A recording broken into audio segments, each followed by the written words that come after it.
right, so we are.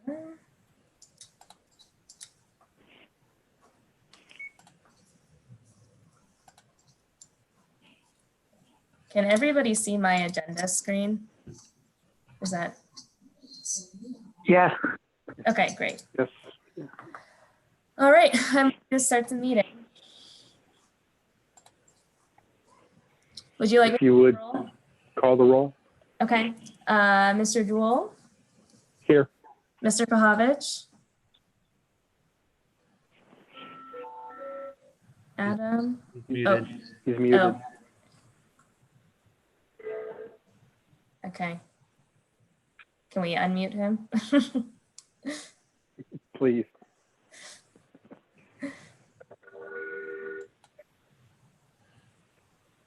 Adam, are you here? Yeah, sorry. It said I couldn't unmute because the host muted me, but I'm here. Okay. So we have Mr. Jewell, Mr. Pahovich, Mr. Dove, Here. Mr. McNulty, Here. and Mr. Doherty.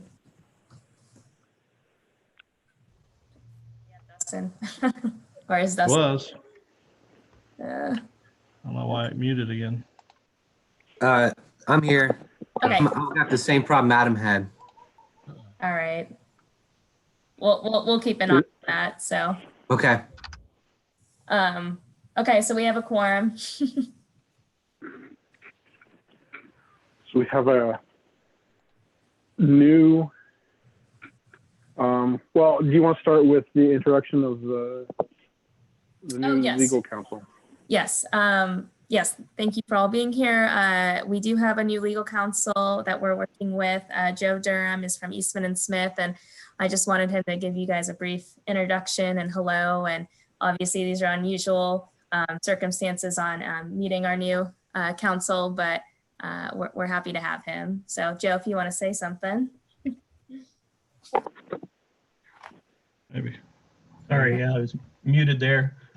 Thank you, Michelle, Mr. Chairman, members of the commission. Our firm was retained by the trustees in January to provide legal services to the township's officers, board, and commissions, in addition to the legal services provided by the Delaware County Prosecutor's Office. At some point, we'll have an opportunity to meet in person.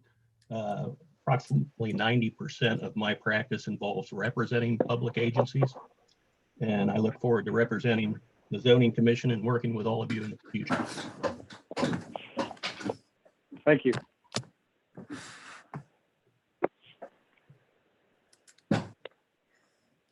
Should I read off the legal notice, Mark? Sure. So we have new application ZON-20-01. If you'd go ahead and read the notice.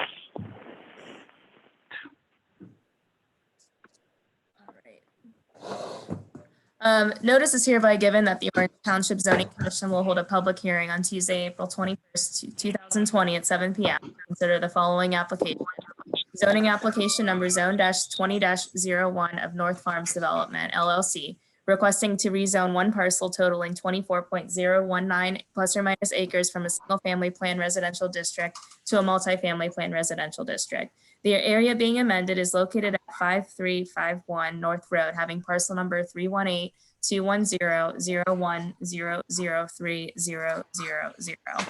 As we all know, this hearing is held virtually using electronic means. It can be accessed by the public on the internet. The Zoom application, which is the link provided on the screen, as well as the YouTube channel, an additional opportunity to watch this. During the hearing, the public may submit questions and comments to the board by sending messages to the Planning Zoning Director, Michelle Bonney, via the Zoom meeting chat room, or you can submit comments on the YouTube as well. This was published on or before Saturday, April 11th, and that's all I have for that. Thank you. Typically, we'd start off with a reading of the recommendations, the report and recommendations of the Regional Planning Commission, Delaware County Regional Planning Commission. The staff has prepared a report, but the Delaware County Regional Planning Commission has not been able to consider this because their last meeting was canceled due to the governor's orders. So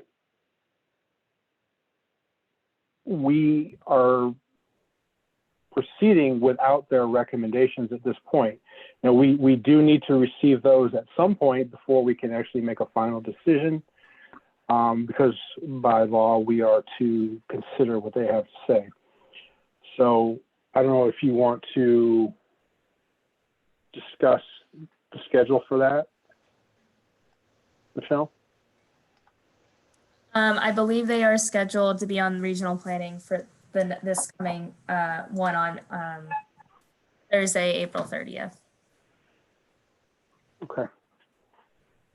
And Joe Durham, I didn't know if you wanted to add anything more to that.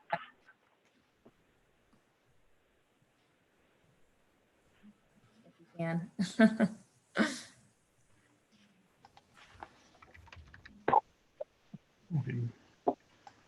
Is I'm still muted, but oh, There you go. no, I hear you.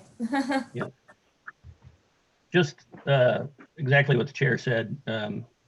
There can be no vote until you consider the recommendation as adopted by the commission or by the regional planning authority, county planning authority. So I just believe that whatever happens tonight has to then be continued to another hearing after the 30th when you can have the recommendation.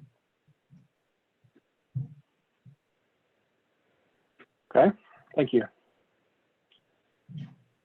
So typically we would then go ahead and start with a presentation from the applicant about what it is they are wanting to do. Is the applicant's representative here? Yes, and I'm going to, let's see. I'm going to stop my share and then the applicant does have something they'd like to share on the screen. So let me turn off my share while I do that. And will this be Joe Thomas and Steve? Steve and Jill Tangeman is also Okay. part of that. Oh, and Todd, I would unmute Todd first too.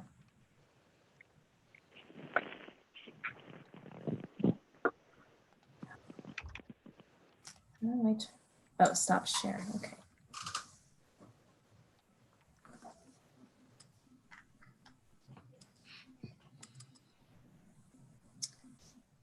Okay. Yep, Joe, I am able to see your screen, so it looks like it's working. That's great. Good evening. It's Joe Thomas with Metro Development. With me tonight, I have Todd Ferris with Ferris Planning and Design, who's the landscape architect that's put together the zoning application text and exhibits. I have Jill Tangeman with Voorhees, and I also have Steve Cuckler tonight with Taft. And I do have a presentation, like Michelle mentioned, as far as a demonstration. We understand that the regional planning has not had a hearing on this particular development and is going to have a hearing at the end of the month. We do appreciate the opportunity tonight to give you a brief presentation and then receive feedback from the board as well as the public. We thought the opportunity was available to us due to the fact that we're not able to get out and meet individual homeowners. We thought this may be the best process with the Zoom ability with the township to start the process as a preliminary presentation and deliver the message, get the feedback, and then move on to the actual further discussion after regional planning April 30th meeting. So give you a little background about my company. Again, I'm with Metro Development. We started, Mr. Kenny, Don Kenny, who's a Central Ohio resident, started the company back in 1968. We've developed multifamily throughout Central Ohio since that time period. We've also developed multiple golf course communities in the Powell, Concord, and Liberty Township area. We've also developed over 2 million square feet in office, retail, and warehouse space. We currently have our operations is in Westerville, Ohio, and actually is located in the Polaris area. So we're local to the community. I personally live in Orange Township. Steve Kuckler is a Delaware County resident. And then, so we've got kind of personal ties area. And I've worked with Mr. Kinney's operations since 1994. Just to give you, let's just start in the community. So we're talking tonight about the reserve at North Farms. This is a actual aerial description of our community. We're located at the intersection of North Road and Shanahan. As you can see from this particular slide, we're located, which would be the northeast corner against the railroad tracks. And what I want to describe to everyone in this slide was just adjacent to our particular project is the crossing there at Shanahan and the railroad.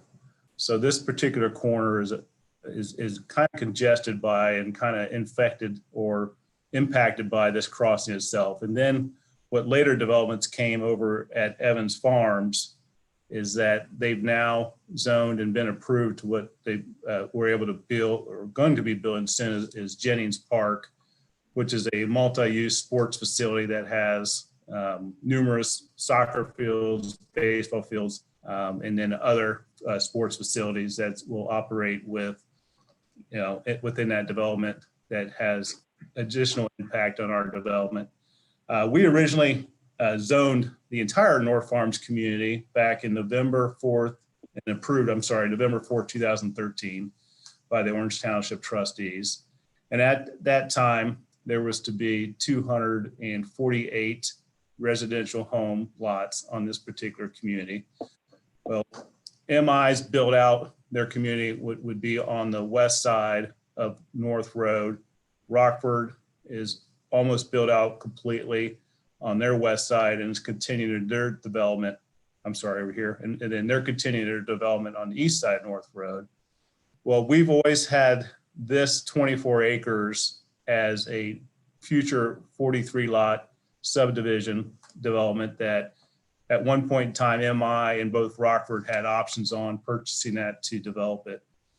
Well, with the development here and at close proximity to the railroad crossing, they felt that was an impediment to home sales in this area. So we can step back and look at that again in further detail later. But just to give you some further descriptions on Jennings Park, what we felt was also another impediment for home sales in that particular location was the ball fields themselves and then the overhead lights. The lights themselves have 70-foot poles, which are, you can see in this itself, are surrounding the actual fields themselves. So they're adjacent to the railroad tracks, they're adjacent to parking, and they're adjacent to the ball fields, which would be adjacent to our particular parcel.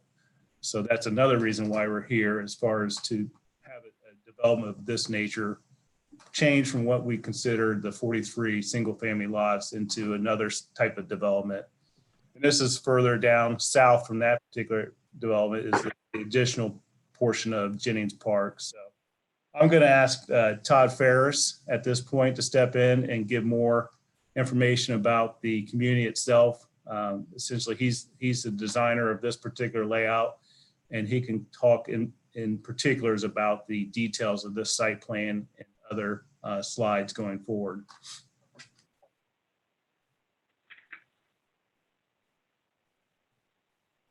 Todd, are you able to talk?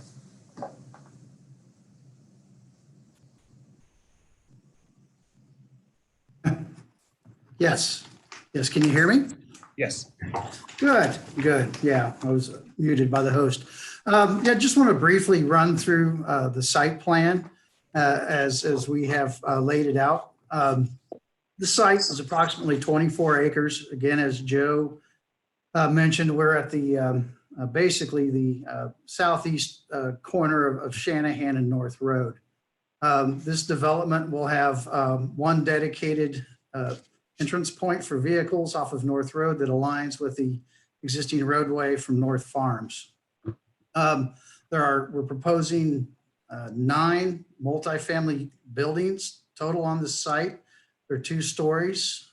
Each building is comprised of 16 units. and they're a mixture of 2 and 3 bedroom units. Additionally, throughout the site, we have detached garages available for residents. There's a total of 5 total garage buildings with a total of 6 spaces in each for 30 total spaces. Also, one of the bigger things for multifamily development is the inclusion of a clubhouse, and that can be seen at the main entrance point located right next to North Road. That clubhouse has the clubhouse facility as well as a pool area with an outdoor kitchen and other amenities that are associated with that. To serve this area with trash, we have one centrally located compactor, as well as a mailbox kiosk where everybody can access their mail through that area.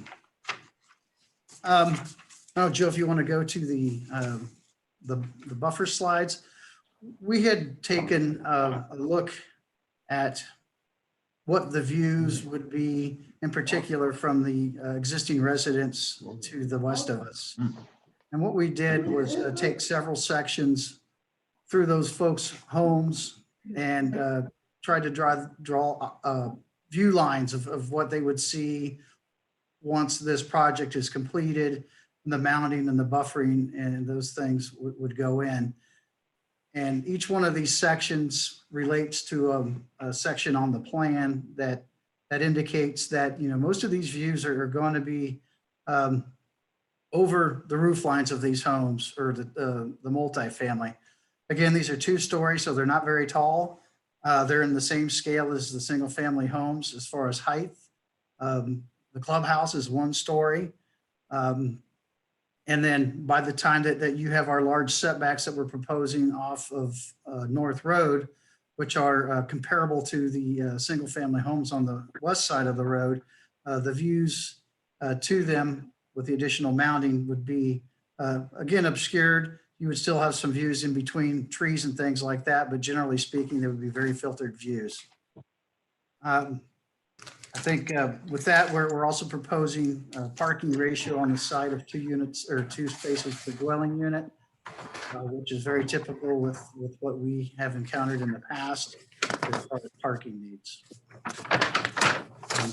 Joe, I don't know if you want me to go over anything else. These are sections through the railroad buffer that we provided as well.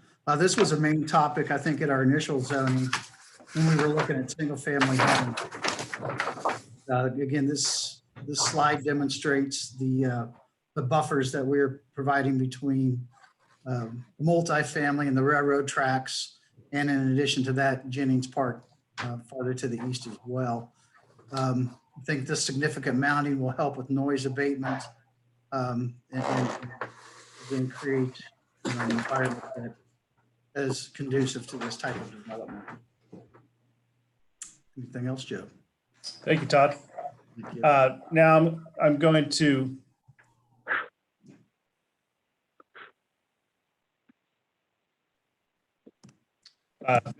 discuss the particular type of units that will be on this particular product and particular site.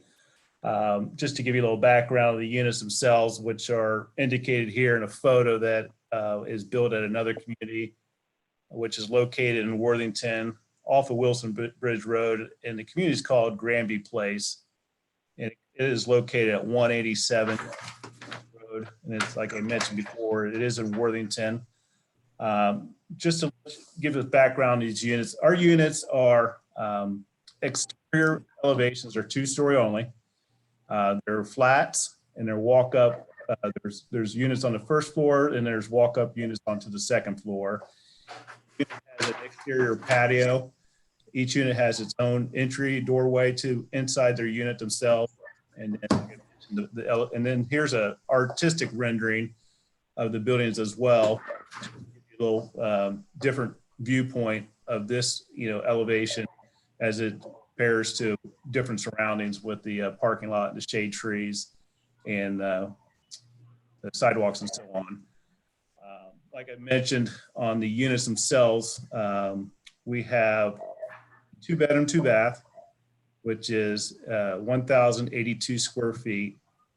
Estimated start rent on this one is $1,225 to $1,250 a month.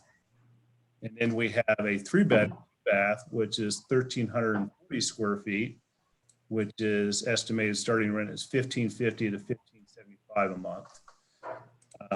We have on this community, we have 72 2-bedroom units and 72 3-bedroom units. Interior to the units, we have built-in microwaves, 9-foot ceilings, oversized walk-in closets. We have vinyl plank flooring as well as plush carpet. Each, like I mentioned before, we have private patios and balconies. Each unit has washer and dryer. We have brushed nickel fixtures throughout, which is the plumbing and lighting fixtures. Units all have blinds, central air conditioning, reserve style kitchen sink. And then here is some actual photos of our clubhouse area. This particular clubhouse that we're showing in our development is just under 4,000 square feet.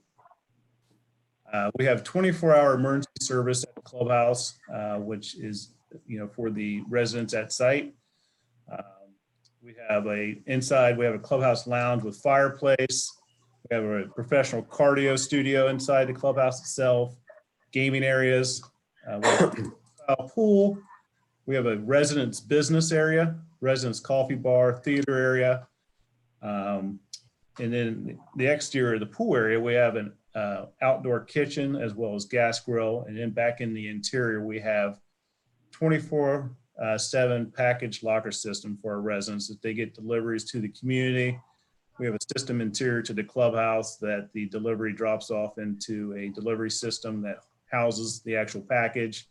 Resident gets a email from the delivery that gives the code. They come in and unlock the actual box upon entering the clubhouse itself. Now, these are particular interior photos of the different apartment units with stainless steel appliances, wood plank floors, laminate countertops, and in the bedroom areas called bedroom areas and closet areas, interior bath photos, laundry room area, and so on and so forth. Give a little background on our resident profile for these particular community. We expect a target individual income to be above $50,000 to $74,900 for a 2-bedroom unit, and then expected household combined income for $75,000 above for the 3-bedroom, 2-bath unit. We do a credit history, criminal background investigation, sexual offender investigation, housing history background. So just give you information on that in particular. So I'm going to actually turn the next item of importance to everybody for discussion is with Steve Cutler.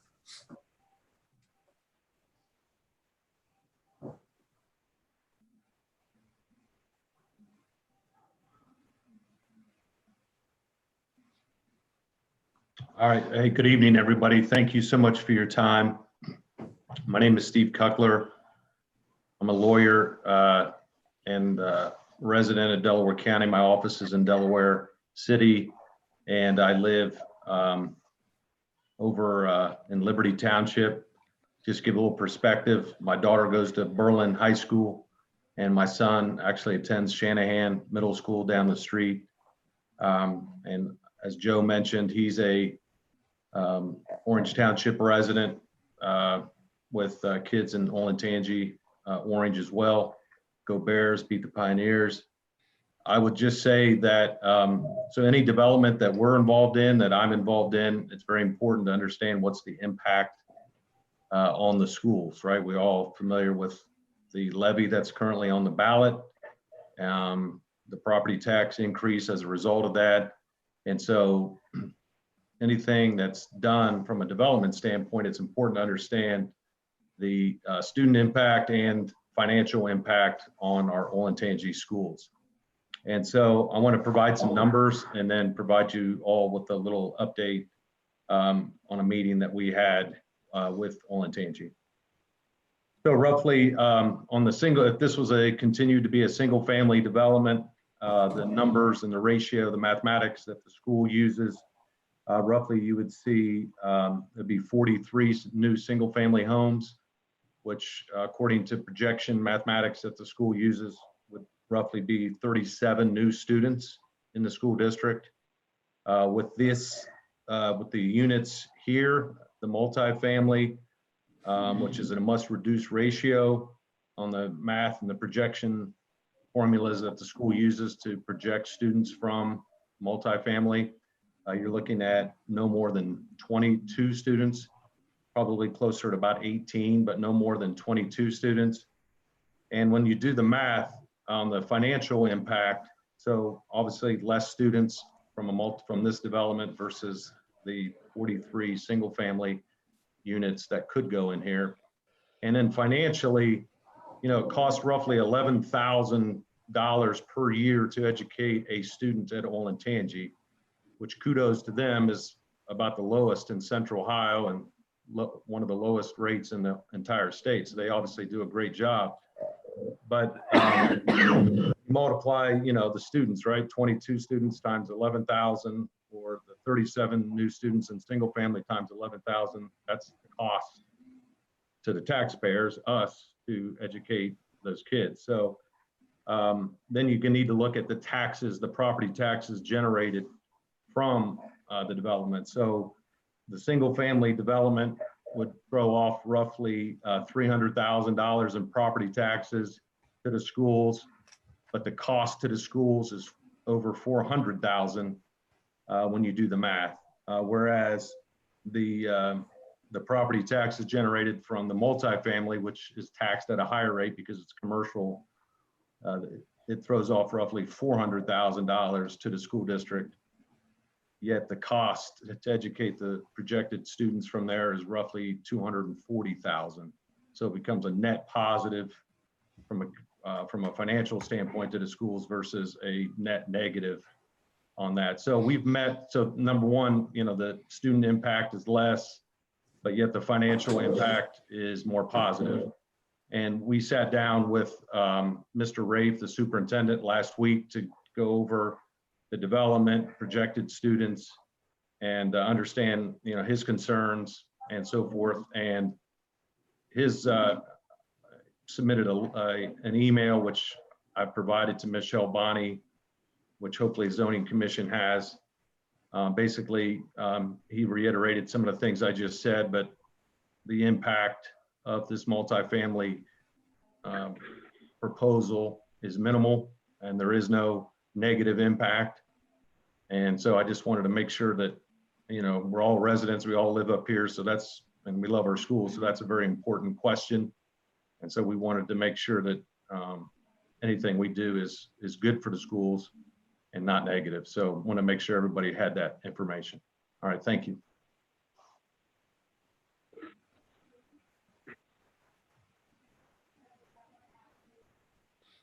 Steve, I do have the letter from, or the email that you sent me from Olentangy. Okay. For me to share it, but on the screen.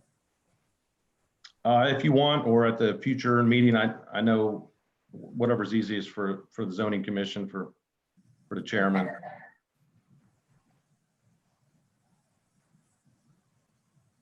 If you want to go ahead and show it now, while we have all these folks in the room, that might be useful. Sure. No problem. So Joe, I'm going to cut yours off and then I'll get back on mine.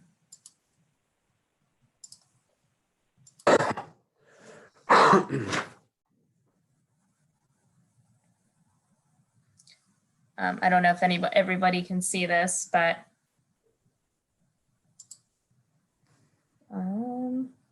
let's see, should be on. Yep.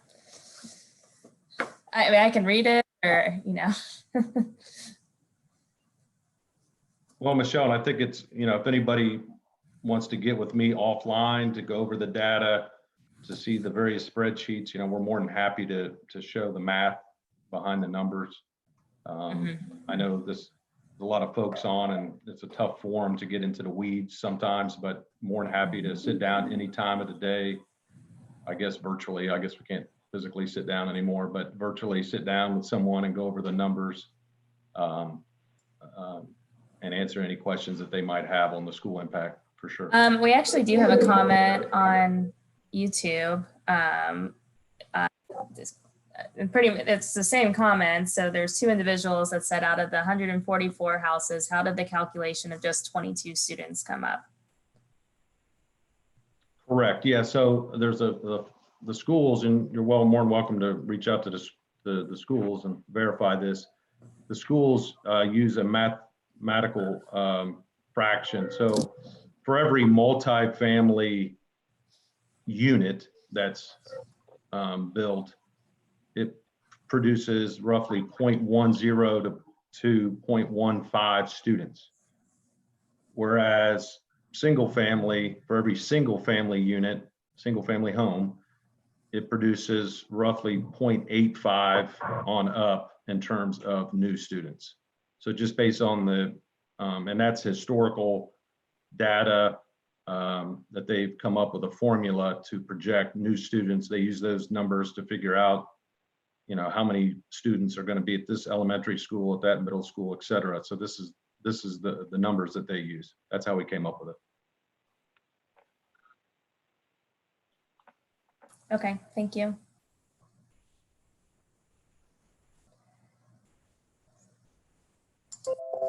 And I should add that, and Joe, you can jump in because you're more familiar with it, but our practical numbers in our industry, and then also from a metro perspective, are that we see some similar ratios, if not less, to be honest with you, but we obviously defer to the schools and their numbers.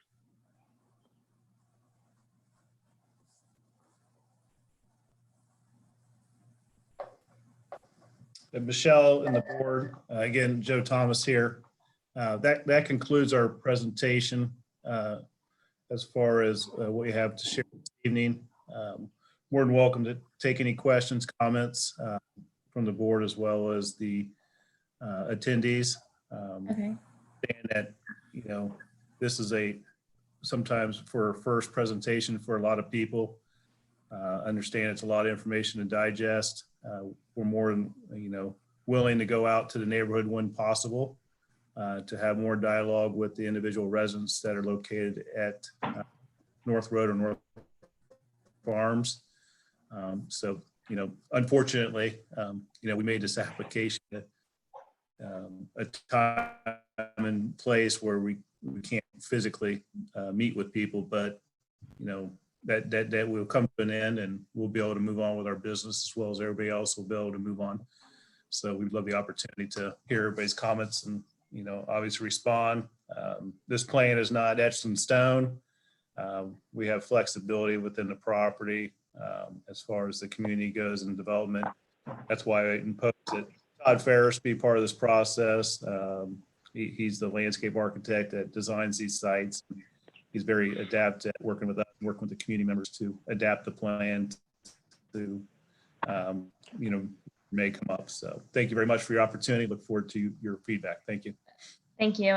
Mark, if I can, I'd like to share a few things that we've been receiving the last few weeks, if I can. Okay, go ahead. Yeah, go ahead. So just for the residents' sake, in the commission and staff, we have received several concerns in written format. I have received about 40 emails addressing some similar concerns, and I did send most of those emails out to you.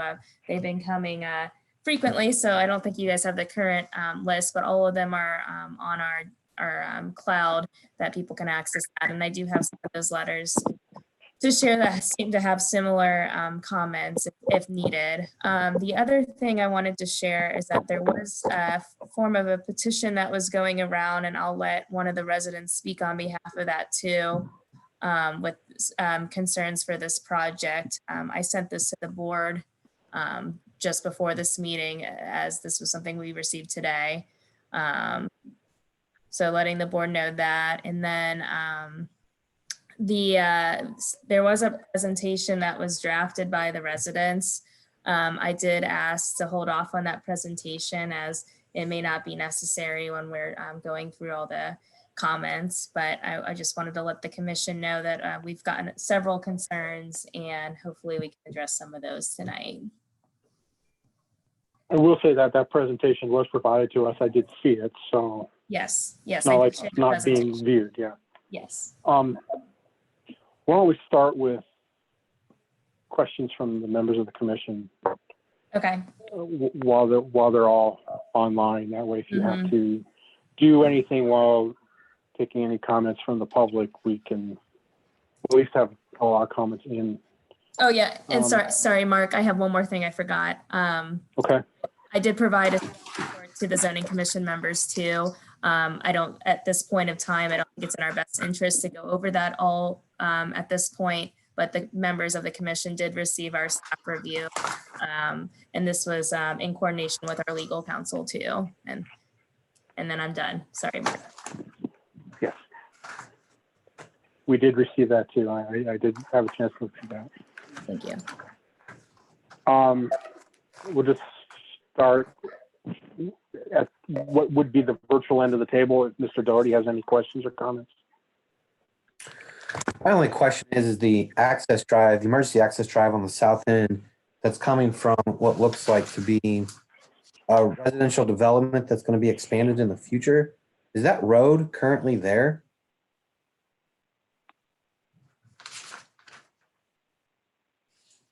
Existing North Farms development on the south side. Right. So if you look on that exhibit, yeah, any of that exhibit will work as well.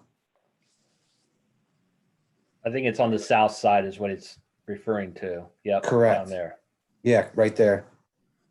So that road's not actually in place at this moment. Is it? Can we get some clarification on maybe the timing of when that may occur as well? Or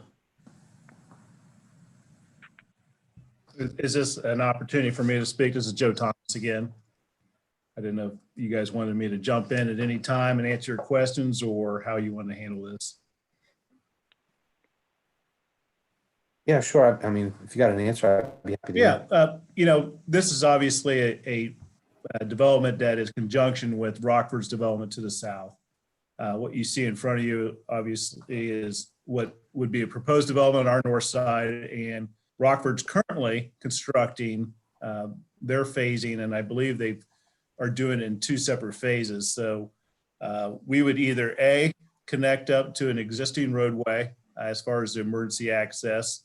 And again, it's emergency access only. It would be gated, which will have the proper gate that will be approved by Orange Township Fire Department with the proper locks, the mechanisms for opening.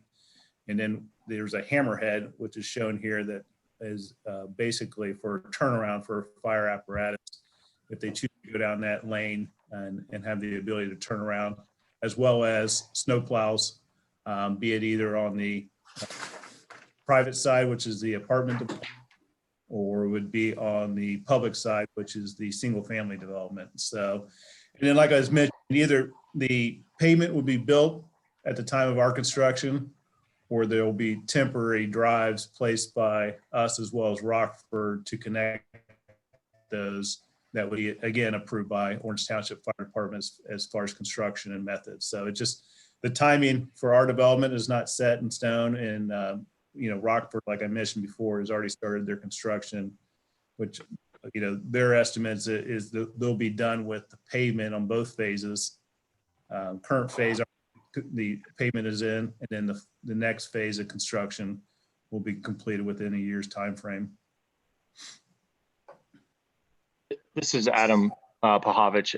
Dustin, if you don't mind me just jumping in while we're on the subject of access roads. So Joe, I just have a quick question on the one access that does come in to this property. Do you have any current communities with this high of a density that only has one access? And if so, are you having any issues, with that? It just seems like having the one access, and I know there's some limitations based on the site configuration to have a second access, but just, I think it's just a little bit of a concern that, that might be a lot of traffic just coming in and out of one access there. Yeah, it's kind of twofold to this.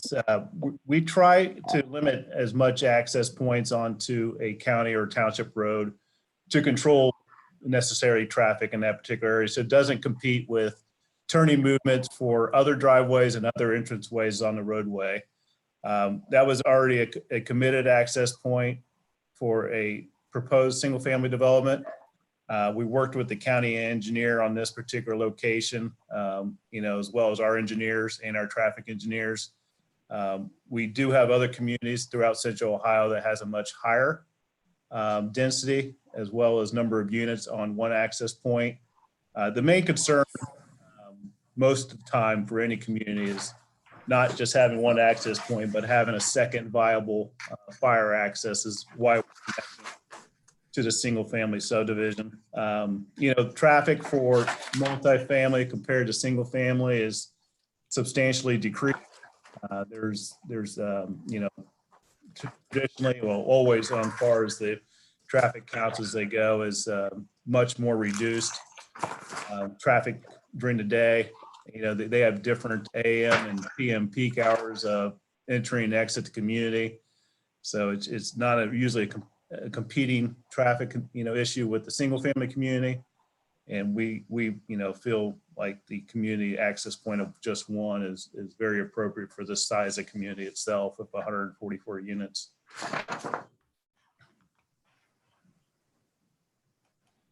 I guess to give a little bit of relevancy also for community access points.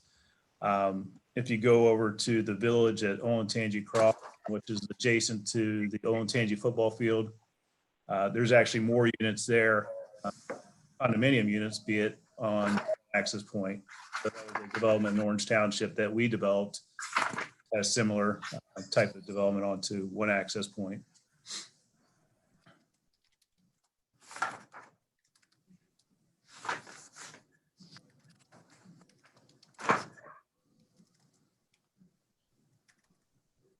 All right, Dustin, sorry, I didn't mean to jump in there. Yeah, that's, Also, sorry, I looked like I was sharing my chat with my staff, so I apologize for that for a little bit. I was trying to read. Yeah, sorry, I was just trying to handle all the moderating. So we have one on YouTube and one on Zoom. So, and then we have a personal one that we're trying to do. So I apologize to all people for that. yeah, the other thing in light of that, with that access off of North Road, I'm very curious about pedestrian connectivity, partly due to the fact that if there are students or walkers that are going to be getting from this location over to the high school, how is that achieved? Is that going to, how are they going to be able to cross North Road? And I mean, it's my understanding right now that the design speed on that road is 55 miles an hour as well. So is there going to be some sort of hawk signal, or is there anticipated a signalized intersection here in the future? Michelle, do you mind? I don't think I have the ability to scan up to the top or roll the actual community up to the top intersection, all the way up to Shanahan Road. So there is a controlled stop at the intersection of Shanahan and North Road. We intend that would be the pedestrian crosswalk for this particular trip. It's the same for if there was the 43 single family homes, that there would be that pedestrian connection of Shanahan Road, which would get you across down through the community and into, if there is a pedestrian access in the future, to the elementary, middle school, and high school for that particular area. That's how we foresee these residents within North Farms accessing pedestrian to the school area themselves. So I would probably venture to guess that North Road and Shanahan Road in the future will probably become a roundabout. Maybe not in the near future, but in the somewhere down the road, it'll probably become a roundabout intersection. So ultimately, there will be a crosswalk, just like you see in front of like Olentangy Orange High School, Olentangy Orange Middle School. That is Orange Road is a very high traveled road with roundabouts with crosswalks in between, that has quite a few adjacent neighborhoods that has crosswalks within those roundabouts. or at the intersections. Have you talked to the oh, Delaware sorry. County engineer about traffic and what road improvements they might make or require? Yes. Yeah. Before we made the submittal, as far as with our engineering aspect of the background, so we had a traffic engineer prepare a traffic access study. And we met with the traffic engineering department at Delaware County as well as the engineering department to go over this actual community, North Road and Shanahan. Submitted our access study to them as far as, North Road and Shanahan, and our access study was approved. And that approved access study was shared with Michelle at the township for her to distribute through the the board and the community for everybody's review of that access study.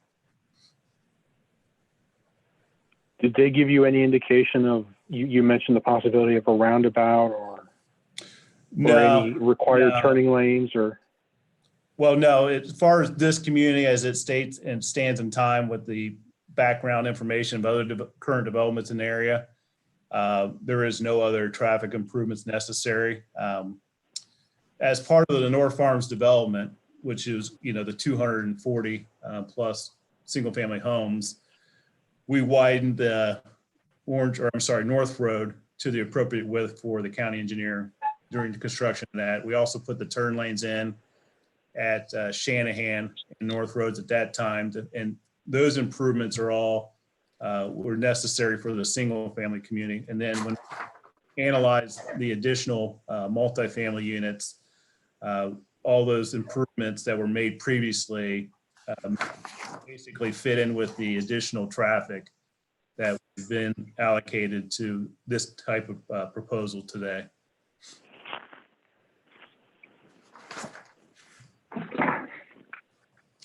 Yeah, just so the board and the applicants know, you're receiving several comments on both YouTube and Zoom as far as traffic.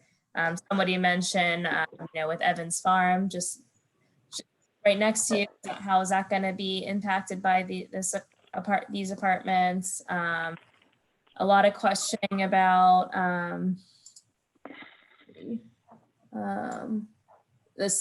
I think a lot of residents are still concerned about how you get 22 students from 144 units.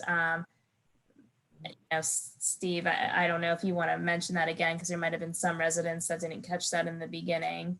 But I think a lot of these concerns are relative to traffic and the impact on the schools. I'll take the school question first. Yeah, I was just typing. I'm sorry, my son is playing Fortnite downstairs and just trying to concentrate here on how to. I've seen some of these comments here. I was just replying to some of the comments on Zoom. Someone's questioning the math. Again, the ratios come from Olentangy schools that they use for projected new students. And so for multi-family units, they use a ratio of 0.10 to 0.15 per unit. So when you do the math, when you do the math of 144 units times 0.15, you get to 21.6, right? Round up 22 potential new students. When you have single family produces more children than multifamily. So when you do look at single family, you have 43 units, and the ratio that they use, that Olentangy uses, is 0.85 students per single family unit. So when you use the math, 43 times 0.185, you get the 37.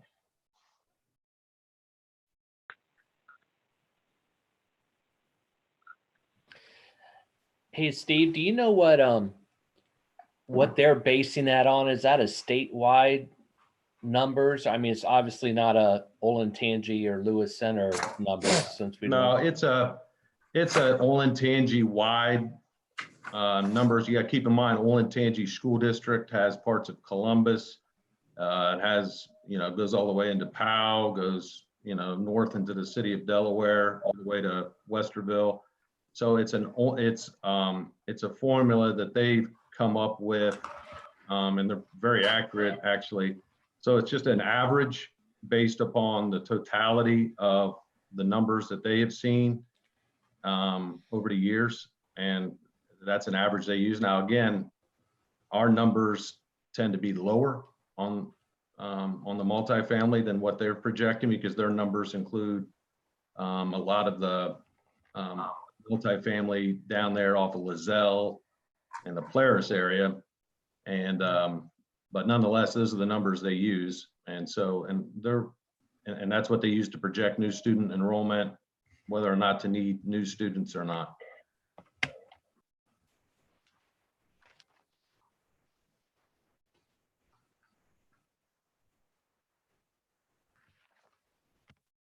Mr. Doherty, do you have any other comments? No, I don't have anything further at this time. Thank you. Dennis, do you have anything? Yeah. My main problem with this, which I have to weigh, is the increase in density over what was already planned for that property. I understand why you needed to do this because of the Jennings Park across the way, across the tracks, the busy intersection. I think those are excellent points, but I think the density for this probably should have been closer to 23. I think that's really what we would like to intend. But again, I haven't made a decision on where that goes, but I appreciate your presentation. Thank you.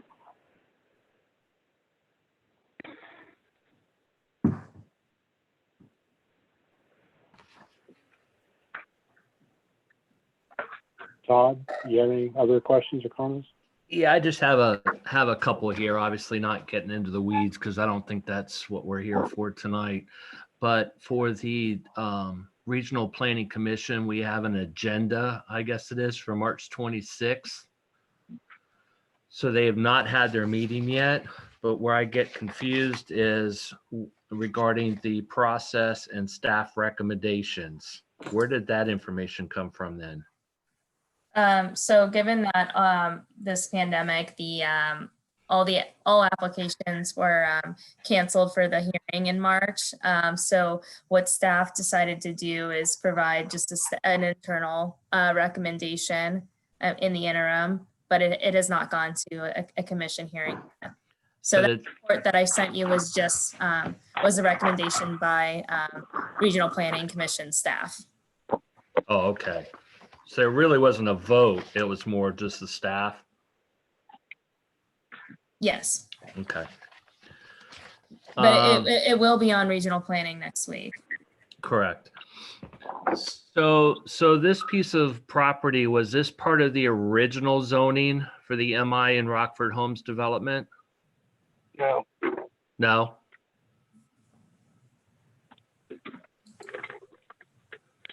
So there were no requirements on this property as part of the bigger application?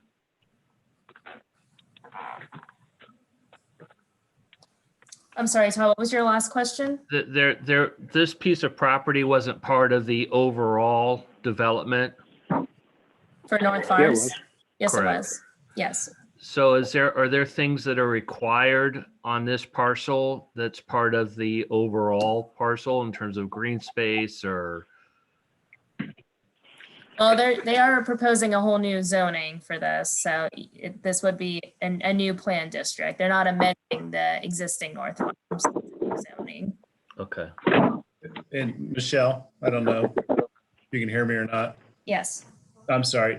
Todd Ferris, like I mentioned before, can answer questions in regards to open space and previous commitments. As we went through this process back in 2013, we did have special conditions as they are, more so with the buffering of the railroad tracks, because it was a large concern of even the board at that time, as far as having single-family developments against the railroad tracks. That was a major concern. So those commitments are still in place. What's changed to date in that realm of the world is the environment which we're in now. The housing cost in Delaware County has exceeded what would anticipate an entry level or, move up home in this particular area, which then of course, equates to a higher home. And essentially you're not looking at a starter home or a move up home in this particular area.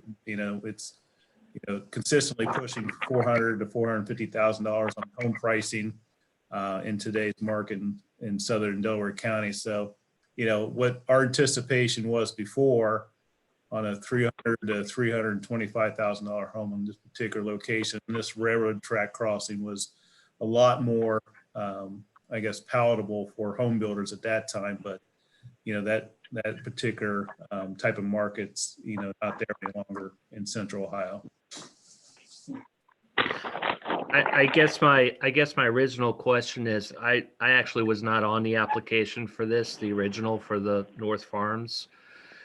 Sometimes what we allow is, okay, we are not going to put, a certain percentage of open space or whatever the requirement is over on this side of the road. So we're going to deal with that on the other side of the road.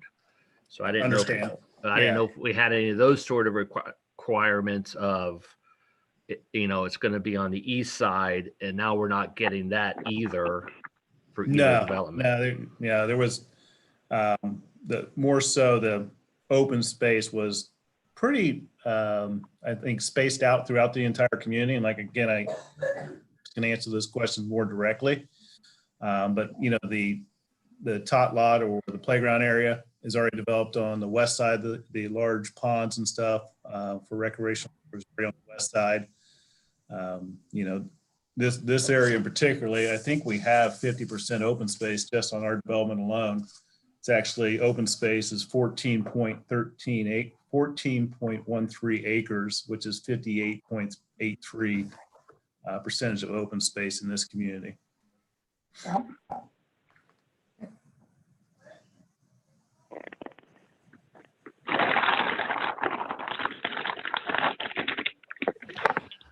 Those are my only broad brush comments, Mark. All right. Adam, do you have anything else? No, I don't. Not at this time. Okay. So in thinking about this, the comprehensive plan calls for single family plan residential here.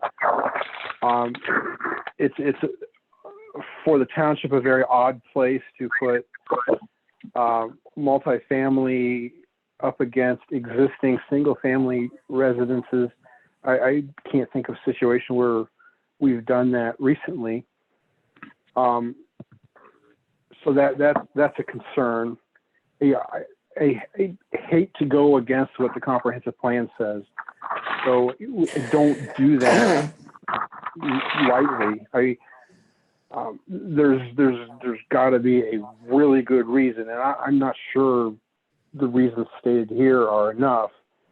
I mean, the railroad crossing, the railroad was always there. The railroad crossing was always there. They were known commodities when this was zoned single family in the first place, and I was on their application, so I remember it. The west side of North Road obviously was able to get built and is largely built out, I believe, without any concerns.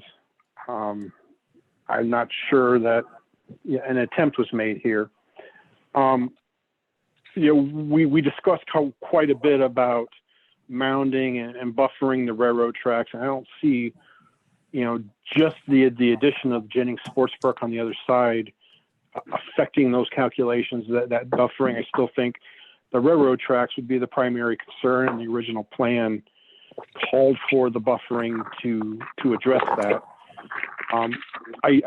We just had hearings, within the last few months for the Jennings Sports Park to to approve zoning amendments to allow their lighting system. So their lighting system first, they assure us there should be no bleed outside of the boundaries of their park. So I'm not sure that should be a great detriment to, any single family in this development. And if it is, that's an enforcement issue against the Evans Farm people. Second, I don't recall anybody from Metro voicing any opinions about the Jennings Sports Park when it was before the commission to approve the zoning amendments to make that happen. So, yeah, I think the time to issue complaints, objections, comments regarding the Jennings Sports Park probably came and went, and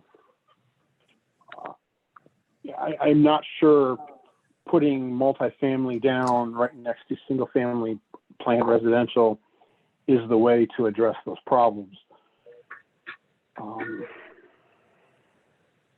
Certainly, we've been fighting the density issue in the township for some time now.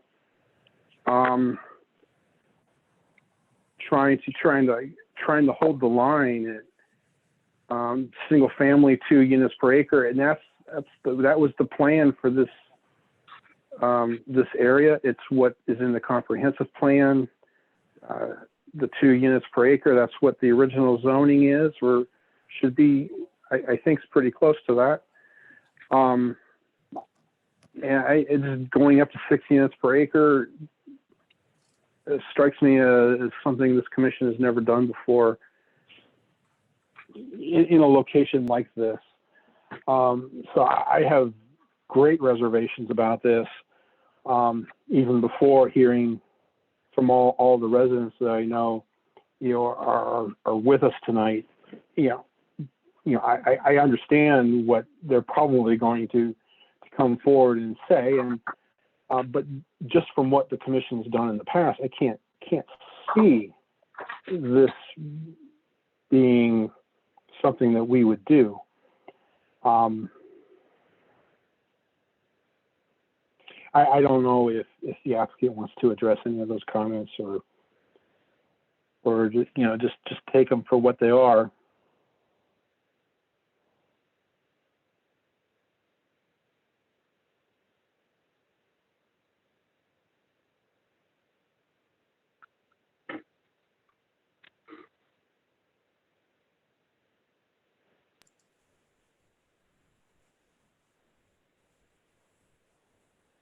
I believe they're all still, are they having trouble? I think they're muted. Yeah, I don't know if they did that on purpose or not, but.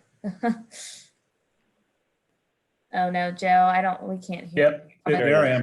No, Okay. it's the system keeps on muting me. Okay, Guys, I can't, respond intentionally to, yeah. understandably, this is different than what is norm for Orange Township. I understand that. We completely understand that. We're trying to be respectful to our neighbors, intentionally to only, propose 2-story buildings, which is in, kind of in the same vein as what a single family house is. The density of 6 units to the acre, as far as Central Ohio, is very low density as multifamily goes. And I know, be respectful of this area with the comprehensive plan calling for single family units to the acre. We think times have progressed since the comprehensive plan has been put into place. Again, being respectful for our neighbors, we intentionally did only 2-story product with a very nice exterior elevation on architectural. What wasn't known when we zoned this site in this particular area for the single family homes was Evans Farms. The intentionally, and I know this for a reason because I developed the sewer for this entire area. We as a developer had to bring the sewer from Olentangy High School, and it was actually on the west side of the high school past the stadium, into this particular location, which also serves Evans Farms sewer in this area as well. So what was apparent at that time when we were looking at this particular development was there would be like and kind single family development on the east side of the tracks in Evans Farms, or any other type of development that was in that area, which would be the same type of product that we were proposing at that time. Now, Well, I think the comprehensive plan always said a town center, which is what Evans Farm is designed to be. So, you know, I'm not entirely sure how accurate that statement would be, but go ahead. no, yeah, I, you know, that can be debated. You know, like I said, I developed the sewer, and the sewer was always discussed at certain density based on homes for that particular area. And the plans called for single family going from Lewis Center Road, where it currently starts, up to Pyatt and Shanahan Road at that particular location. And that sewer that we developed was all for single family. You know, honestly, if we had MI Homes or Rockford Homes interested in this parcel, we wouldn't even be here this evening. You know, we've made every effort since 2013 to market this particular product and location and single family home development. MI Homes, Rockford Homes, Pulte Homes, Epcon Communities for detached single family condominiums, Schottenstein Homes, Schotten Real Estate Group. So as far as going through the market in this particular location, it's just that initially it was the railroad crossing for everybody's hesitancy to go forward with a single family development. And then now, and I know light studies will show you that the Evans and Jennings Park will not have through, but it's still a ballpark, still ballpark fields. It's still 70-foot poles that, you know, are in the air. They may not have lighting that comes over to our community, but for single family residents' backyards or anything else to back up to ball fields with tall poles in their location. However, in the multifamily development world, you know, that's all acceptable. That's not an impediment for people to come in that want to live in this community. So we look at those kind of outside influences on this particular location becoming more and more impediment for single family development on this corner, particularly with those aspects of the railroad crossing. And we knew going into this that there was always a railroad crossing there, so that wasn't, you know, not apparent to us. But like I mentioned before, the price points have sure changed to where, you know, in Orange Township and Delaware County, you can go throughout the entire township and see single family home developments, railroad track, and there were sales back in those timeframes when those homes were built. I would have a hard time believing that going into this day and age with the house and the price points nowadays, there would be new developments with price points of single family developments that high against a crossing. So that's, you know, be it what it is, and that's kind of our description of why we're here tonight. So I appreciate your time. Thank you. I just want to note for the commission members and staff and the applicants, I mean, we're not going to be able to read everybody's comments on the chat. We'll definitely be summarizing most of them and then sharing all of these directly to the commission eventually. But I encourage you all to keep an eye on the chat room as we're talking, as there's a lot of chat going on.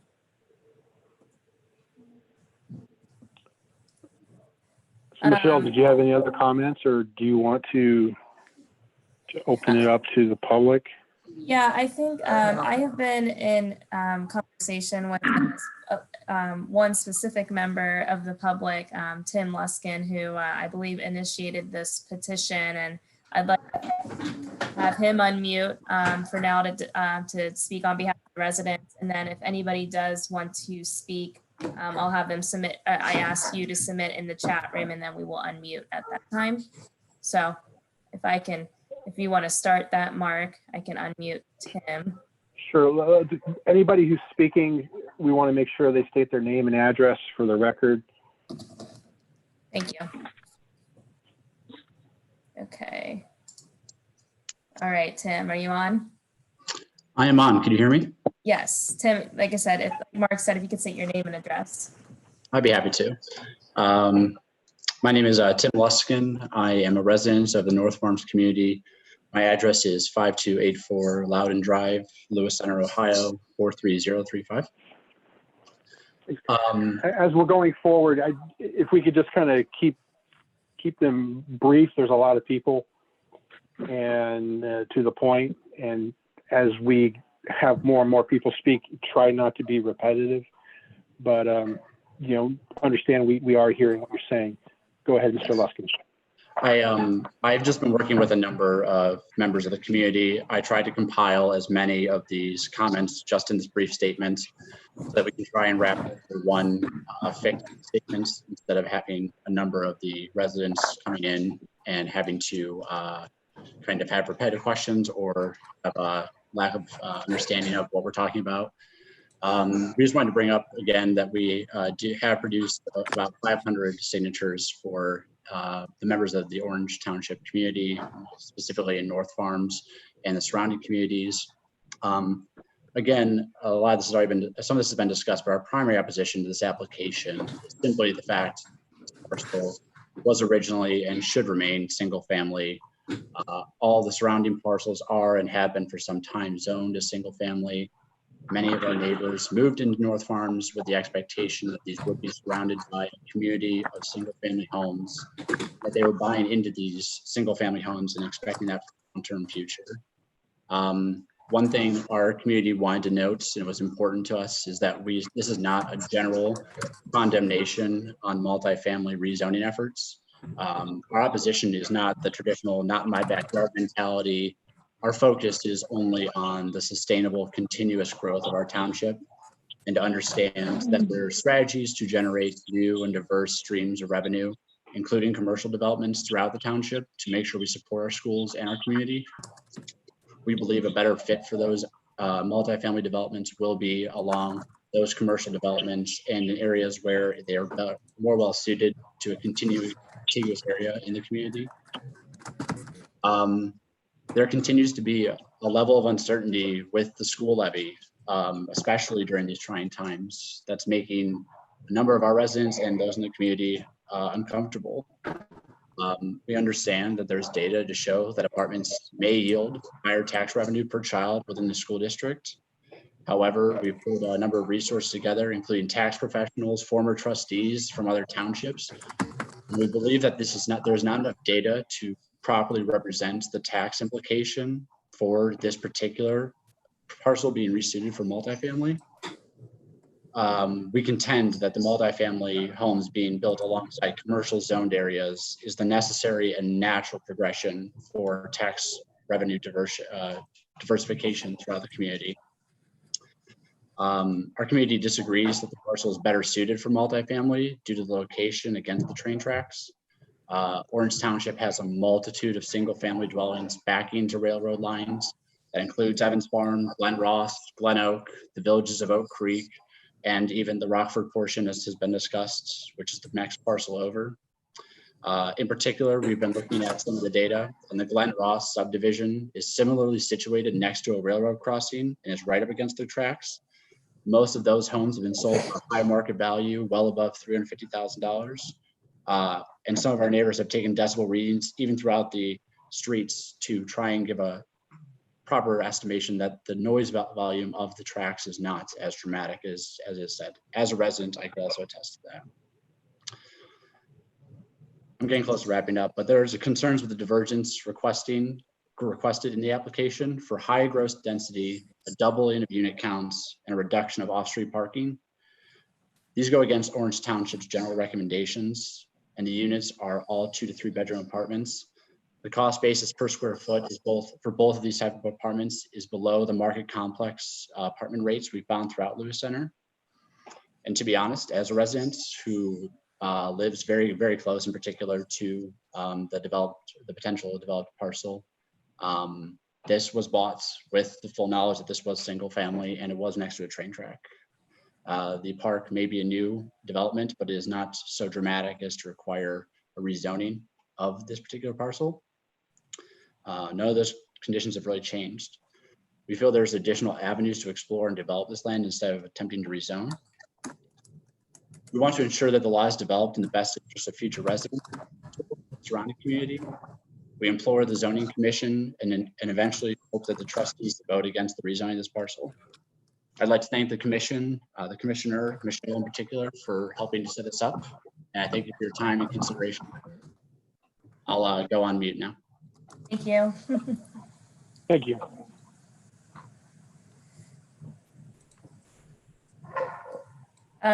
So it doesn't look like, and I have Jeff Beard on this too as well. I don't believe anyone in the chat has asked to speak at this time, but I can go over some of the comments to the commission and the applicant if they'd like.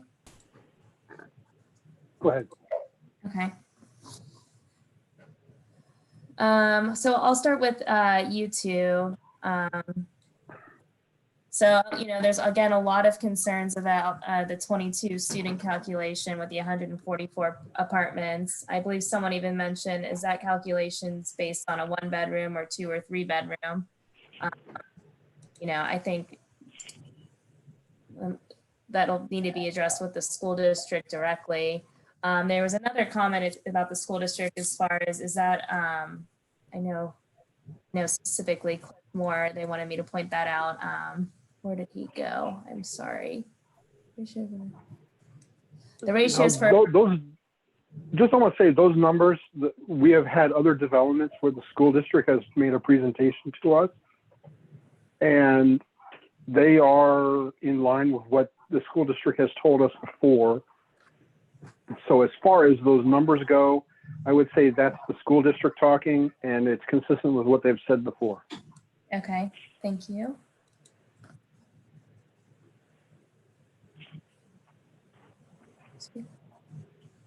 I know traffic was brought up.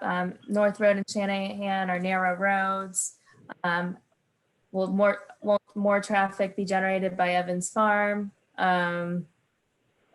North Road is heavily used for all three schools.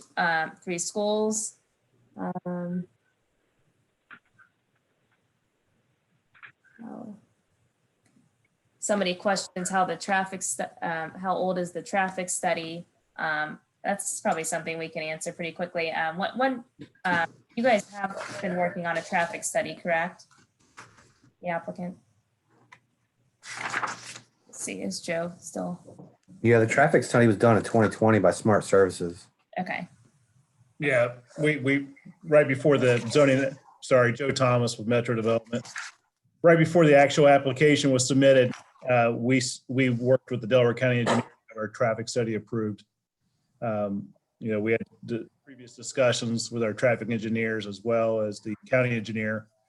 Had a meeting prior to follow up discussions, and then of course relevant to the application, we had the traffic study either close to the application date or immediately thereafter. And the traffic study that I provided to you, Michelle, should be stamped with their approval.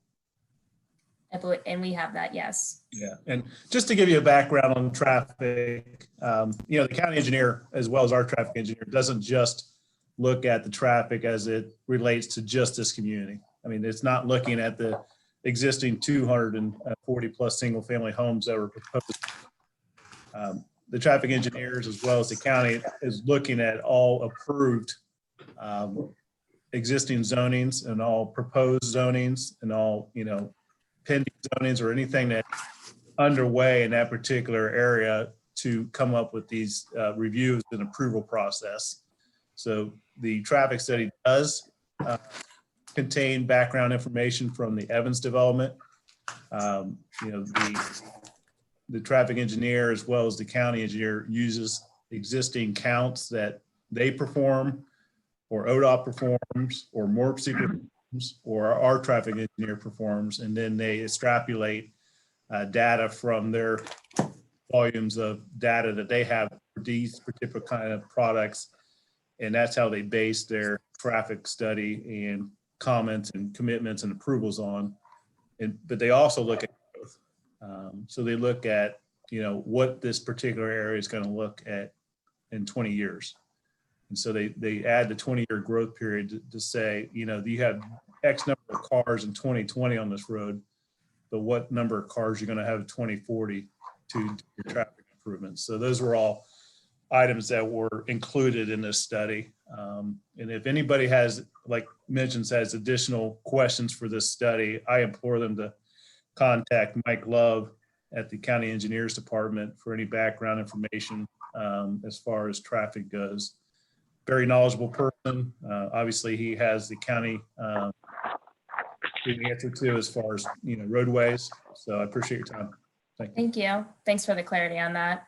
Sure. People have concerns with the proximity of the single family subdivision. Within so many miles of radius, there's no other apartment complex from the school. They find that as a concern that it doesn't blend in with their, it's not, how do I say it? It doesn't work with their subdivision in their neighborhood. Why is there any interest to develop one in between all single family communities? This site should remain single family zone. I know I saw a few comments on the Zoom, so I appreciate everyone's questions. I knew something was relative to that. I've gotten a lot of feedback. Let's see.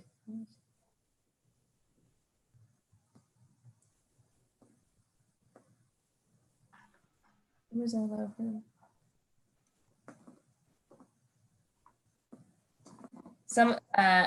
Somebody made the comment, I thought the new goal was to focus on commercial to alleviate taxes. What is the long-term effect on home values by increasing density in these places? Let's see. People are upset that they were told this would be single family homes when building their home 4 years ago.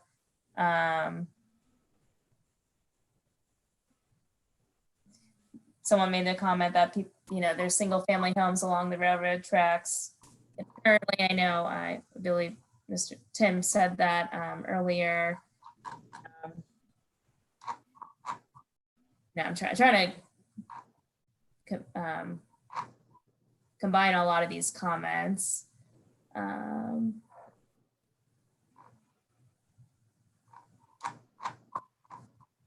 Michelle, while you're going through that, I think if I could step in there, I did see a Sure. few comments in there that were pertaining to adjacent properties with concerns of home values and things going down with a community such as this going in multifamily. I don't know, Joe, if you wanted to address that. It seemed to be a reoccurring question that I'm seeing here.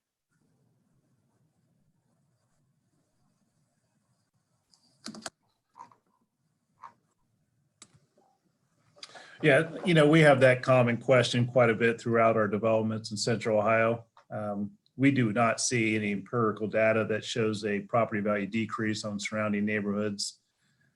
Build, as I mentioned before, we've been building since 1968 in Central Ohio. We have quite a few communities that are adjacent or budding or even share a property line with quite a few single family homes, and gone through the data on numerous times, coming over those records to see prior to the development, what the single family home value was at the point of time of construction, what the single, family home value was, and then at a 10-year outlook, what the, anticipated and what the actual home value was in those particular areas. And, each and every time the home values increase, with the given market. If you look at any one area in Central Ohio,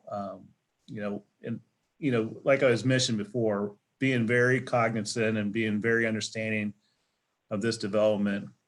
Again, trying to, have as much buffer between ourselves and the single family existing homes, being at it's 2-story in height.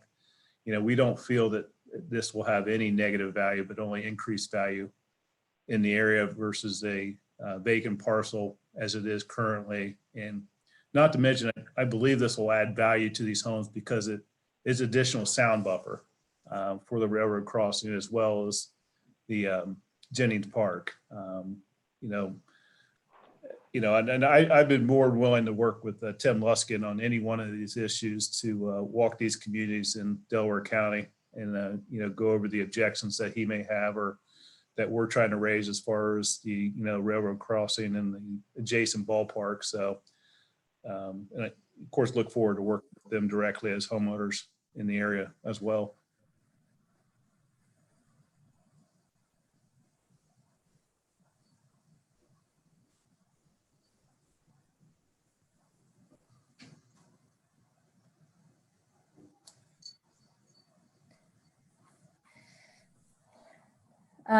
Yes, I'm sorry. I know some members that are on this Zoom are a little upset that we're not reading off each one of these comments, but I just want to reiterate that all these comments will be saved and shared with the commission members. And if you would, again, like to speak, please submit in the chat room and we can unmute you to make sure your voice is heard. Otherwise, if you would prefer to submit something to me directly, my contact information is on our website on orangetwp.org. I'd be happy to talk with you and then relay that to the commission members.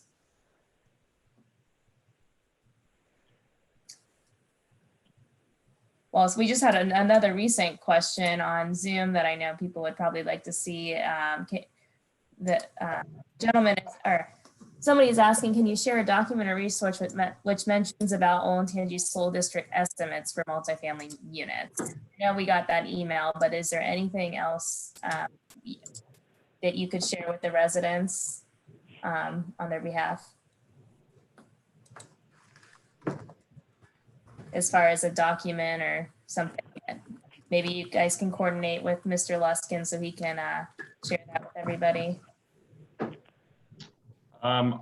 Yeah, I would just encourage everybody, more than happy to facilitate a meeting with Olentangy School Superintendent Mark Rafe and his team and facilitate that so you can, just see the data that multifamily produces less students than single family, and more than happy to facilitate that meeting. And or you can reach out to him directly at his office at Olentangy Schools, and they would tell you that data is what they use for planning purposes, and it's very true. I know I'm trying to track all the comments.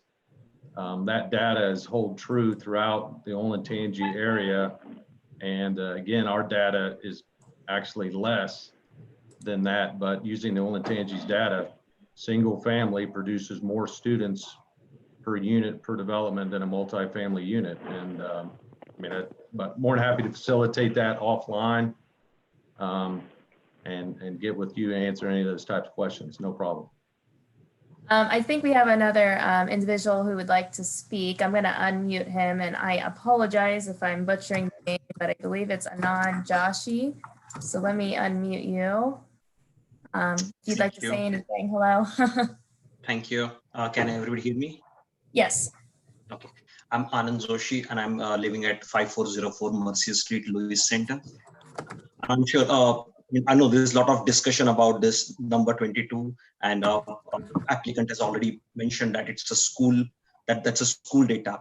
But I would like just to consider, everybody to consider in this proposed township, like the proposed location, right now, in next one mile radius, there is no other commercial establishment, which means all the families or future residents of this, or I would say there's no other establishment other than the schools, which means the future residents of this apartment or like for the next 1 year or 2 years, there will be all the people who will be like having the family, they only move in here only for the schools.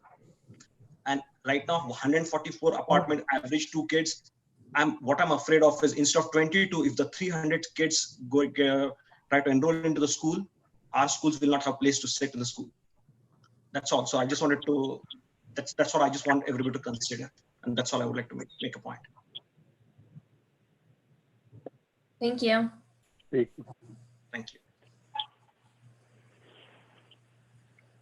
We just got a concern about parking on YouTube. So since, can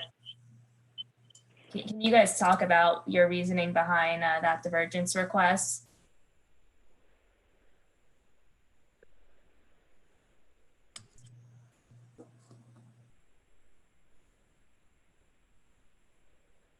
Oh, let me see if I,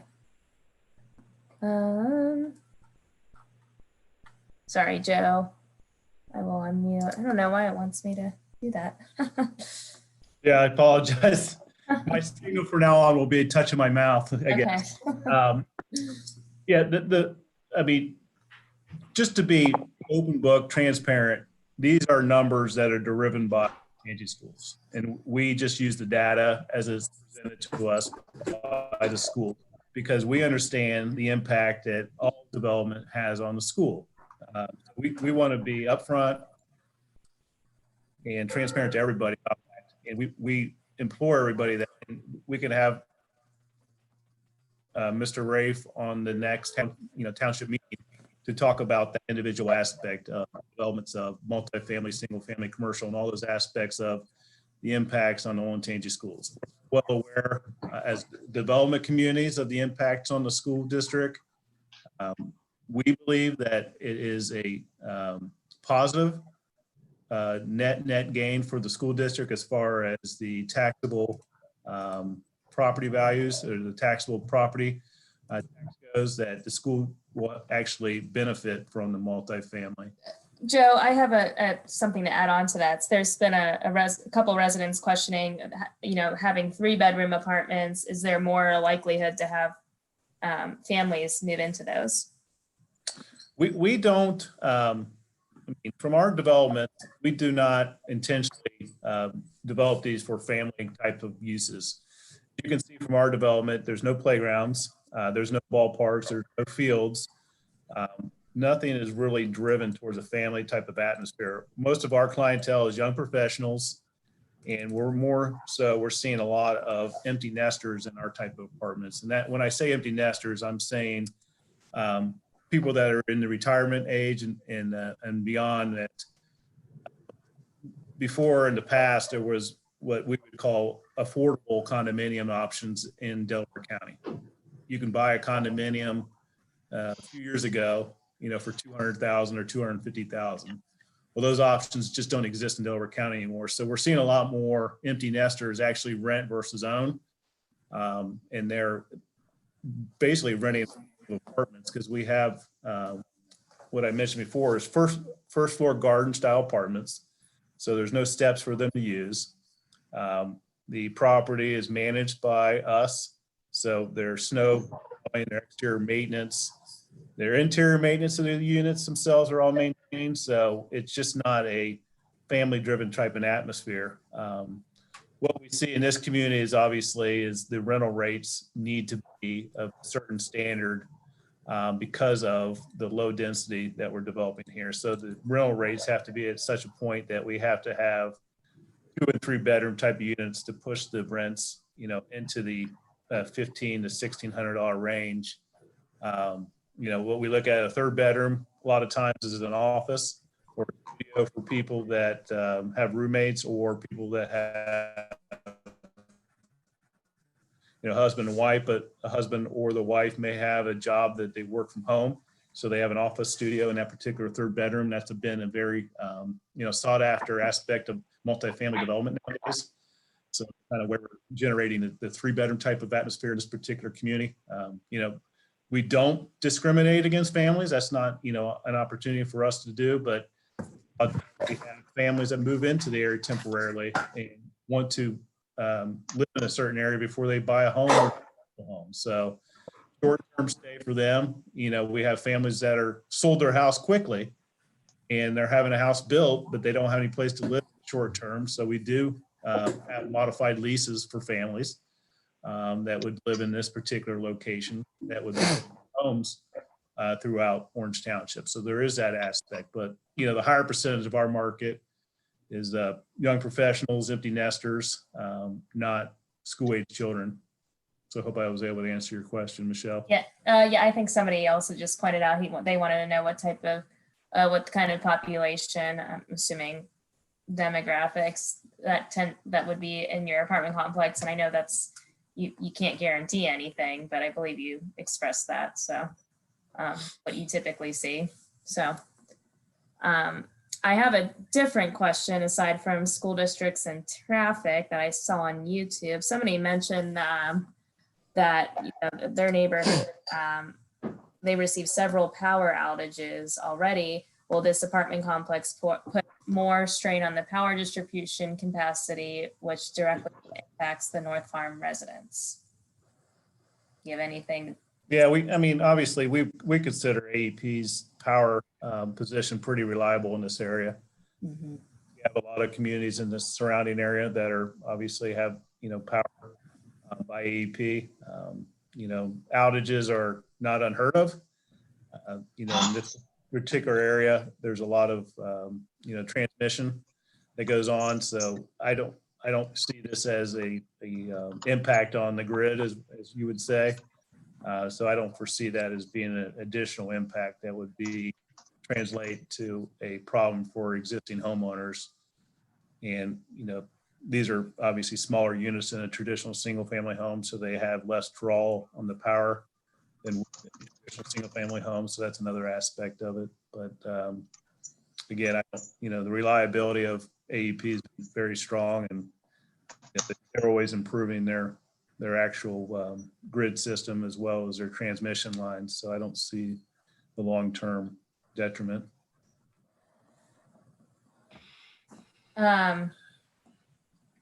So there's a couple of questions on the need or the need for the clubhouse and amenities, and if the North Farm subdivision would have access to those, or I guess, can you touch more about the amenities regarding? Yeah, so our community center itself is roughly 4,000 square feet. It has an interior exercise facility, a theater, a game area, as well as an office area, and then a gourmet kitchen. We rent out our community center to residents to use in the evenings. We also have a business office in there for residents to have access to the business office to use for printing, faxing, scanning. The outdoor pool, is close to roughly 1,000 to 1,500 square feet of water surface area. And then the outside pool deck has lounge chairs, tables, umbrellas, as well as an outdoor kitchen and fireplace. One thing that, in discussions with North Farms may be some kind of aspect of shared use with the community center that we can all discuss, some aspect of that, with the trade-off of there's obviously cost to more residents using the facility. So, basically we're open to discussion as far as the access to that particular area for other residents on North Farms. Okay, thank you. Thanks, Joe. I think, going through all these comments, a lot of similarities fall in between. Again, just to let the public know, we will be saving all these comments, sharing it with the commission members to address any concerns that you may have, as well as the applicants. I'm gonna just leave it up for one more minute, and then Mark, if that's okay with you, if I don't hear from anybody that wants to speak, we'll close the public comment for now. Yes. Okay.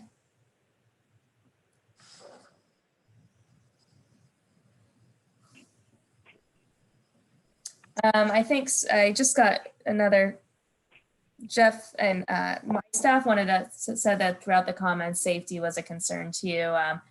Is there going to be any type of security measures to the apartment complex, like a gated community, or what security do you have for the residents surrounding the apartment complex? The project 5 minutes. 5 minutes. Huh? Oh, sorry, I think somebody is on. Let's see. Okay, sorry about that, Joe. Oh, no, that's fine. Traditionally, we always have a full-time staff there every day. We have 24-hour security call for residents and then we have a 24-hour person on the grounds each and every day as far as security. I mean, they're not, licensed security or police officers, but we have a staff member that either A, is on site 24 hours, or we have a resident that is a lot of times police officers that live in the community that get a reduced rate to have they're on basically after hours calls for security reasons in our communities. We don't gate our communities as far as access to the community itself. We believe that's an impediment to us as far as our developments. We like to leave them open and access to the public.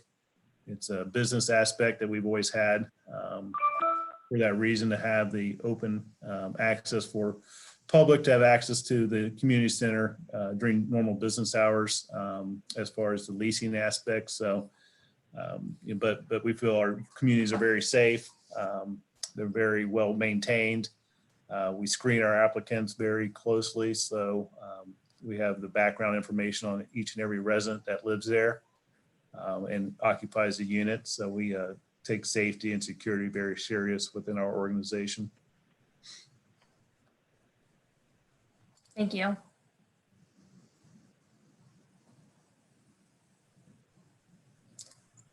All right, Mark, well, I'll just make the announcement. We are going to close public comment.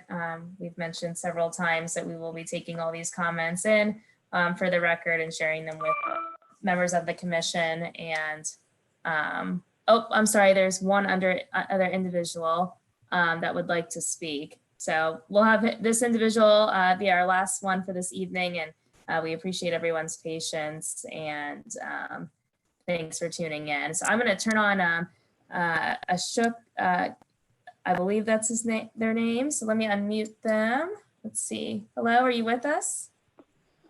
Yes, ma'am. Hi. Hey, this is Ashok. I have a quick question to the Ashok, can you investor. also name Your address? Yeah. Are you able to hear me? Yes, can you say your name and address? Yeah. Okay, my question is, what is Can you state your name and address? My name is Ashok Gadam, 5408 Shabri Lane, Thank you. North Farms Community. Thank you. My question is, what was your main intention behind doing this multifamily business over here? Why not? I mean, you might cover certain things, but you are keep on coming like, hey, this is like, there will not be more than 20 students. But if there are not more than 20 students and no other business going on around here, what are you going to gain here? What's your intention?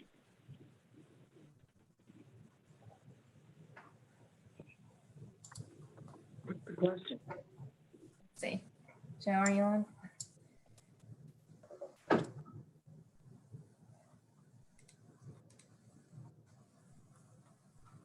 Okay. Okay.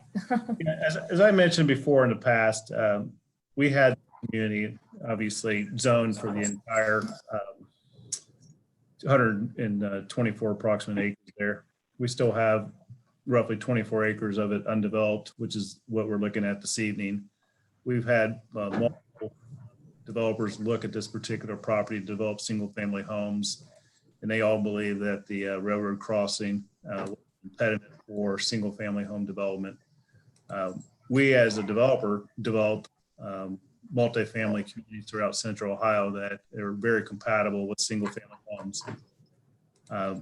You know, the reason that we build multifamily homes is to provide housing for people. You know, the aspect of, you know, this particular location or any location is it's housing, you know, and this may be, you know, not necessarily a single family house in particular, but it is housing for the community, and it's housing for individuals that currently live in single family houses in Orange Township. There may be situations where grow up, go to college, come back and live in the community that their parents live in the general vicinity and they want to live in the general area. And this is a great opportunity for them to find housing that doesn't require a large down payment. It doesn't require, you know, a large credit history.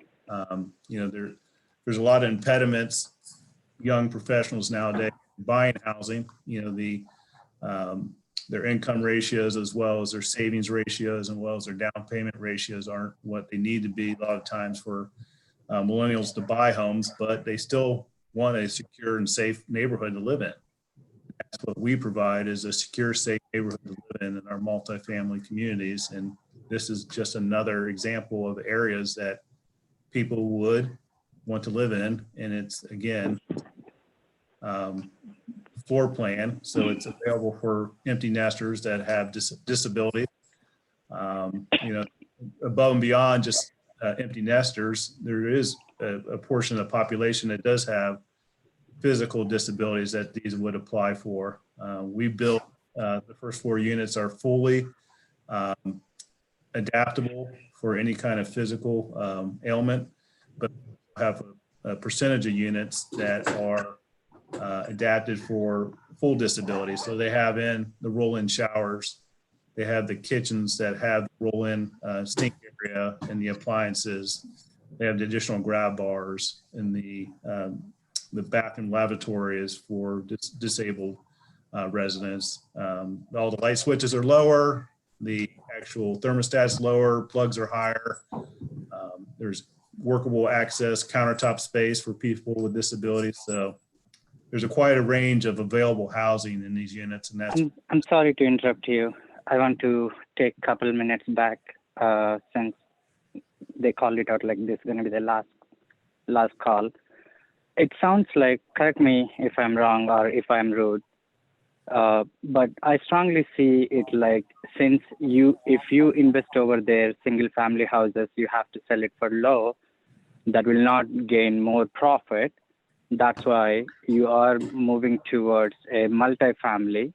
When you are looking for a profit, why am I going to cut down my profit? I invested on my house, I invested on my personal time and my quality of living. Why should I sacrifice from my end to keep you on the positive end? That's a very good question. We don't, as a company and being in the real estate industry, as myself personally being in the real estate industry for 25 plus years, we do not see this as a detriment to single family homes. Like I mentioned earlier, we built quite a few of our communities adjacent to single family homes throughout Central Ohio. It either, Westerville, be it Columbus, be it Grove City, be it Hilliard, Gahanna, Jefferson Township, going across the board, we do not see a negative aspect to the single family versus the multifamily development. So I am not. But there is a catch, right? Sorry to interrupt you again. There is a catch, right? Wherever you built it, you are close to the commercial zone. Here, you are coming all the way away from the commercial zone. You are coming into more of the single family community and doing it over here. It's totally like we are all against to this project because of multiple reasons. One, we are not convinced like this gonna help us. And you called out like AEP is not a problem. I do have close to 50 plus emails as evidence. I can document it and I can share it back to you. And we strongly feel like the way whatever you are explaining, somewhere there is a catch. Like we strongly feel like this is gonna hurt. This is nowhere gonna help us traffic wise, and whatever the number of units you're gonna open, we strongly feel like more than 50% of the houses will be occupied just because of Olentangy school districts, and more than 50% of the units are gonna have kids end up going into the same schools. Our schools will be too much overcrowded, and it will impact us. And once you start getting the people into that community, there is a park started next to our community. I guarantee more people going to occupy that community. There will be a lot effect to our kids and for us, and our quality of life, the value going to go down definitely. And again, I'm saying it. We started a voting change org and we see more than 200 plus residents oppose this one, I want you guys to rethink on this one and see if at all you can go back to single family house or alternate options. Well, like I mentioned earlier, we appreciate everybody's input. You know, we are, you know, the owners of the property. We have a actual, you know, application pending with Orange Township. We feel strongly that this is not an impediment and it's a problem for housing and, you know, Orange Township as well as Delaware County. You know, this is quality housing. It's very, you know, luxurious as far as multifamily. It's only 2-story. You know, we believe our numbers are as presented with the school-age children. These aren't numbers that we generate as our business. These are numbers that are generated by the actual school district. We understand that, you know, everybody's hesitation with multifamily in Delaware County is a negative aspect. But we think times have changed. We think the, you know, people's perception of multifamily versus what it currently is in reality is what it, you know, that those two don't go together. So we believe that, you know, this is an up and coming type of product to solve a lot of housing shortages in Central Ohio, as well as Delaware County and Orange Township. So we, again, appreciate everybody's comments and input. We have a, you know, long way to go process, and we will be, you know, having more meetings. We do listen to everybody's comments and see what we can do with the aspect of committing to other items and helping get to the finish line. So we do appreciate everybody's feedback and attendance tonight, and we will take everything under advisement and move forward. Okay. Thank you. Thank you. So the next step is, so we have regional planning has their meeting on the 30th. So, you know, we need to recess this hearing to a date sometime after that. I would recommend taking enough time that you have the opportunity to speak with all the residents in the neighboring neighboring neighborhood, get any feedback, address any comments they have or questions they have. Either meet with them individually or in a group setting. Perhaps you could even set up something like this through their homeowners association. But I would strongly encourage you to, I know strange times, but find a way to speak with the neighbors and make sure you get good input from them before coming back before us. And I don't know how long to expect that will take, but we need to figure out a date to which to recess. Yes, and also, Mark, if I can add, you know, for the staff report I provided, if the commission members want to take a look at that offline and let me know if you have any comments or questions on it. Once I get that feedback, I can forward it to the applicant. I mean, I don't think at this time we're looking for any form of a revised submittal because, you know, today was really more opening it up to the public for comment and having the applicant share their presentation. But I would expect if they need to adjust their presentation at all, their application before the next meeting, you may want to go ahead and give it to them. Okay.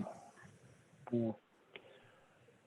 So Joe, I don't know how long you think you need to get the regional planning's recommendation and talk to the neighbors and make any changes that you feel like you need to make, or if you want to roll with what you got, that'll be up to you.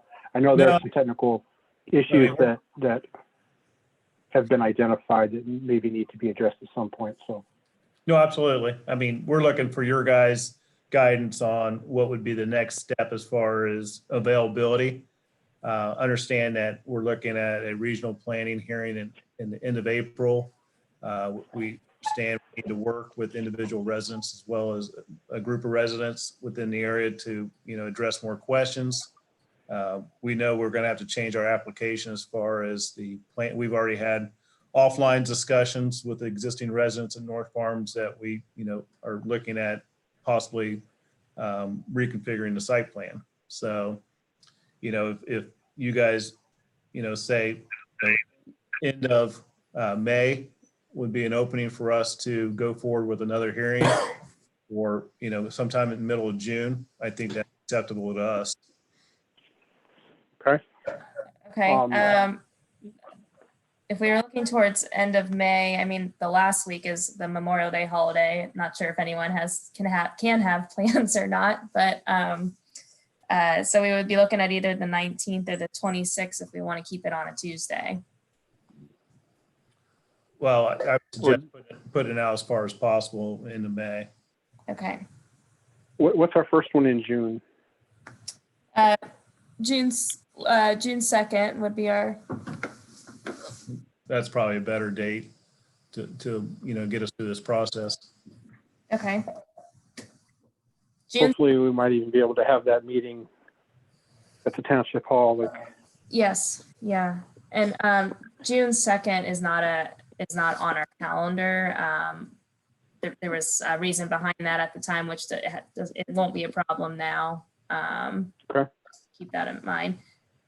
We don't have anything on the agenda for June except for potentially the 23 overlay presentation, but that wouldn't be till mid-June, so we're good on June 2nd. Okay. Are the members of the commission okay with June 2nd? This is Dennis. I'm good. This is Dustin. I'm good. I'm good for that date. Todd's good. Okay. Did you say you're okay, Adam? Yeah, I'm good for that date. Okay. Well, let's go ahead and do that. Can I have a motion to recess ZON-20-01 to Tuesday, January the 2nd, hopefully at Orange Township Hall? Is it June 2nd? Yep. June 2nd, okay. This is Dustin. June 2nd. So moved. This is Adam, second. Okay. Motion made by Mr. Doherty, recess application number ZON-20-01 to Tuesday, June 2nd at 7 p.m. Second by Mr. Pahovich. Those voting, Mr. Jewell, Yes. Mr. Pahovich, Yes. Mr. Dove, Yes. Mr. McNulty, Yes. and Mr. Doherty. Yes.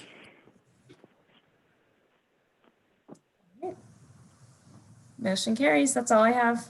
So if you're going to have a new submittal,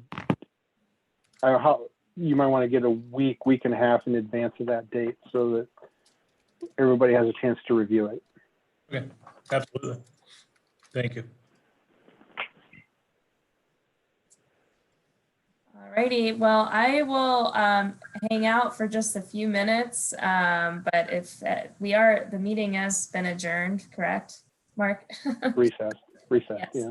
Recess, excuse me. So thank you all for being here. We will make note of all the comments and encourage the applicants and the residents to work together, and everyone have a good evening and stay healthy. Thank you. Appreciate the time. Thank you. Thank you.